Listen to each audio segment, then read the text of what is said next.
In this BorderConnect tutorial, I'll show you how to create a QP inbond in BorderConnect's US Inbond Manager using a mobile device. To start, once you're logged in, tap the menu icon, then tap US Inbonds, then Start New QP Inbond.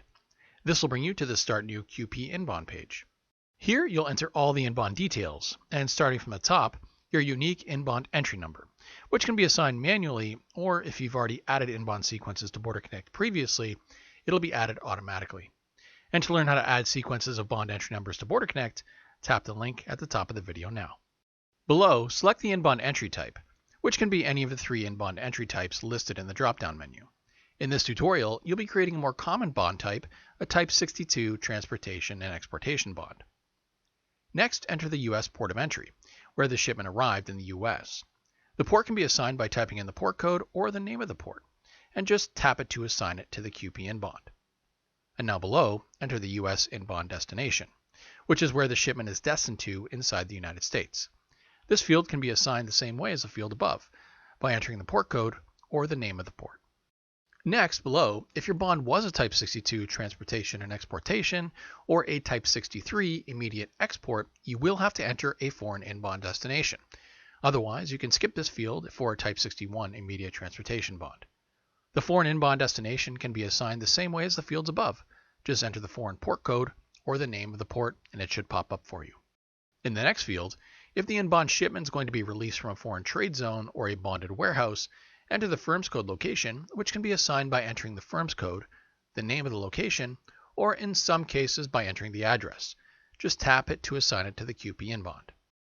Now enter the estimated arrival date and time of US entry, and then below the importing carrier.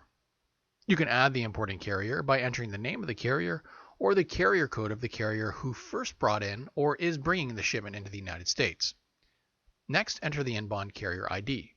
You can assign it by entering the IRS number, CBP assign number, or the Social Security number of the bonded carrier. And below, in the inbond carrier SCAC field, enter the SCAC of the carrier who will be moving the shipment inbond in the United States. And then below, enter the importing conveyance name. In this field, you can just enter the unit number of the truck. The next field, voyage flight trip number, you can assign the trip number as shown on the shipper's manifest. And here, enter the total value of goods in US dollars. And the fields below are required if your inbound shipment is coming from a foreign trade zone or warehouse or subject to FDA or BTA reporting. If none of those options apply for this inbound shipment, you can leave them all at their default selection, No. Once you've reviewed and verified your QP inbound details, go to the bottom of the page and select the option Save and Add QP Bill of Lading, which will bring you to the next page, Start New QP Bill of Lading. Here, you'll enter the bill of lading details for the QP inbond, and starting from the top, enter your master bill of lading number. And if you'd like to link the bill of lading number to an existing ocean or air bill, just check this box here. Next, enter your foreign port of lading, which is the foreign location where the shipment originated. This can be assigned by entering the foreign port code or by typing in the city or region. Just tap it to assign it. The place of pre-receipt is an optional field where you can enter the city or country in which the carrier first took possession of the cargo destined to the U.S. And here, enter the total gross weight of the shipment. And then below, enter the foreign shipper and consignee details of the QP inbond. You can easily assign them in BorderConnect by entering the first few characters of the name of the shipper or consignee, or by entering the address, and it'll pop up for you. Just tap it to assign it to the QP inbond.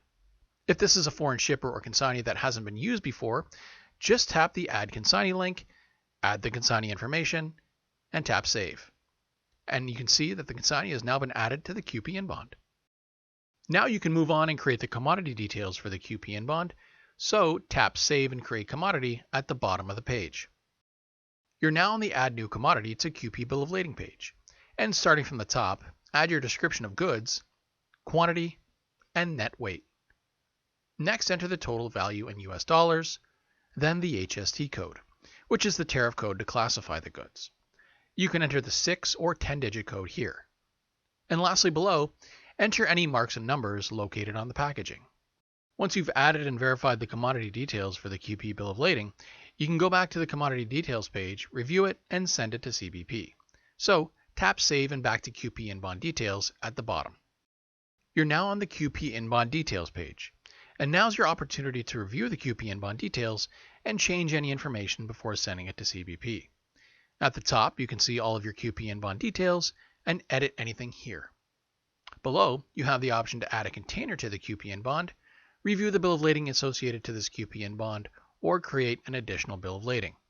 And once you've verified that all the QPN bond details are correct, tap More, then tap Send to CBP, and then Send QPN bond. The status of your QPN bond will change from unknown, 1 purple bar, to transmitted, 2 yellow bars. In approximately 1 to 2 minutes, the status of your QPN bond will get accepted and move to 3 green bars on file. After your QPN bond is authorized for movement in the United States and the status of your in-bond moves to 4 blue bars en route, you'll then be responsible for arriving it and/or exporting it once it arrives at its destination or is exported from the United States. To learn how to arrive and export an in-bond shipment in BorderConnect's US In-Bond Manager, tap the link at the top of the video now, or to learn how to create and submit QP in-bonds from a laptop or desktop, tap the link at the top of the video now. Hi, I hope you enjoyed this video and found it helpful. If you'd like to watch more videos like this, click subscribe below or sign up to BorderConnect for a free 45-day trial using special promo code EASY45. Thanks for watching.